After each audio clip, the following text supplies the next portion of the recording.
Today we will be showing you how to replace a tape drive in an SL24 tape library. This procedure will apply to all drive types.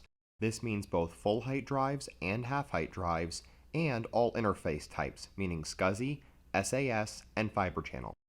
Downtime will be required for this replacement and should be scheduled with the system administrator prior to powering down the library. The first thing you will need to do is identify the drive that needs to be replaced. If there are two half-height drives, you will need to also determine which one has the fault. On the front panel, you will see the drive status displayed beneath the library name. If a drive has an error, you will see it displayed here. Please note, the drives in this library are numbered from the bottom up when looking at the library from the rear. This means drive 1 is the bottommost drive and they are numbered consecutively up from there. The second way to identify a faulty drive is from the web GUI. After logging into the web GUI, you will see the Library and Drive status window. This status window will list the current status of all drives in the library. These are in the same number order as they are listed on the front control panel of the library. If there is a fault on a drive, it will be displayed here. Please note, if you have drives that have a SCSI or fiber channel data connection, then you will also need to know the SCSI ID or worldwide name, respectively, of the drive or drives you are replacing. This does not apply to SAS drives, as they can only be directly connected to the host and the SAS address is not malleable. You can get the SCSI ID or worldwide name of the faulty drive either through the front panel or the web GUI. In the front panel, hit the right arrow button until you get to the Status/Information menu and then hit Enter. Then use the right arrow to scroll through the information options. You will see an option for Drive 1 information and another for Drive 2 information if you have a second drive installed. Select the drive with the error from the list and then hit Enter. Now you are in the Drive Information section for that drive. Use the right or left arrows to scroll through the information for the drive. This will include the firmware, serial number, and the SCSI ID or worldwide name depending on the interface that you have. Alternatively, from the web GUI, go under the Top Identity tab and then the Drive sub-tab. Locate the faulty drive in the list and then ensure that you notate the SCSI ID or worldwide name for the drive that is displayed in the information listing. Once you have identified the position of the faulty drive, you will need to power down the library. Please be advised, the maintenance manual for this library states that you can simply put the drive offline and replace it with the library still powered on. However, in our experience, this procedure more often than not causes the library to freeze completely and require a reboot, so our best practices are to schedule downtime and power the library off to replace the drive. To power down the library, push the power button and you will see a message pop up on the front panel stating that the library is powering down. Release the power button and allow the library to power down completely and the screen will go dark. Go around to the rear of the library and locate the power cord.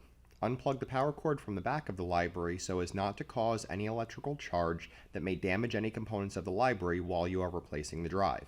Once the power cord is disconnected, locate the faulty drive in the library. Disconnect the data cable from the faulty drive. Then you can undo the thumb screws that hold the drive in place.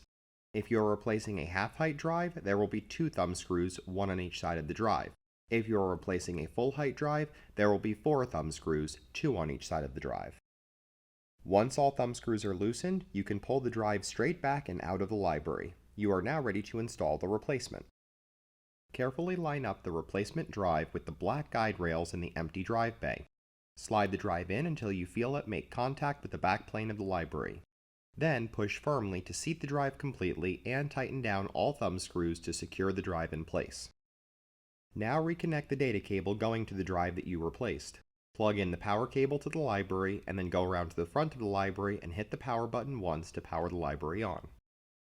The library will now initialize. This will take anywhere from 5 to 10 minutes. When it is finished initializing, the library will display the library name and the drive ready status below it. At this point, you need to ensure that all drives listed are showing as ready. Alternatively, you can look in the web GUI of the library and ensure all drives have a ready status with a green check mark in the status box. If the drive you replaced has a SCSI data interface, you will now need to set the SCSI ID to the same as the faulty drive had been. To do this from the front panel, go to Configuration, and then scroll to change either Drive 1 SCSI ID or Drive 2 SCSI ID, depending on which drive you replaced. If the drive you replaced has a fiber channel interface, you will need to get the worldwide name of the replacement drive. To do this from the front panel, hit the right arrow button until you get to the Status/Information menu and then hit Enter. Then use the right arrow to scroll through the information options. Select the drive you replaced from the list and hit Enter. Use the right or left arrows to scroll through the information for the drive until you get to the worldwide name. You will need to give both the original and replacement worldwide names to the person who administrates the fiber network if the drives go through a fiber switch before going to your host system. This way the administrator can update any zoning as needed. You may still have a message that in the web GUI that says Media Attention or an amber light on the front panel of the library. When a tape drive goes bad, it will usually start marking tapes as bad within the library. Unfortunately, the SL24 is not smart enough to know that the drive has been replaced and the tapes are actually good. So at this point you will need to remove any tapes that the library has marked as bad in the web GUI and allow the library to inventory itself without those tapes. Then the media attention error should go away. While the library is inventorying itself, you should take time to physically inspect any tapes that you removed that had been marked as bad. You are looking for any physical issues with the tapes that may have caused any errors. Once you have verified all tapes, you can reinsert them normally into the library. You will now need to reconfigure your backup software to be able to use the drive or drives you just replaced. All backup software handles this process differently. For our purposes, since we use Symantec Backup Exec, we simply need to restart the services to allow the tape services to detect the replaced drive or drives. Your backup software procedure may be different. Any questions should be directed to your software support or manufacturer. If you are still seeing an error on the drive after replacing it, or you have any other issues, please open a ticket through the Rocket Plus customer portal. Thanks for watching. This has been another video by the Top 10 USA Video Production Team. We look forward to sharing more content with you going forward, so please check out our YouTube channel and please subscribe so that you get notified whenever we release a new piece of content.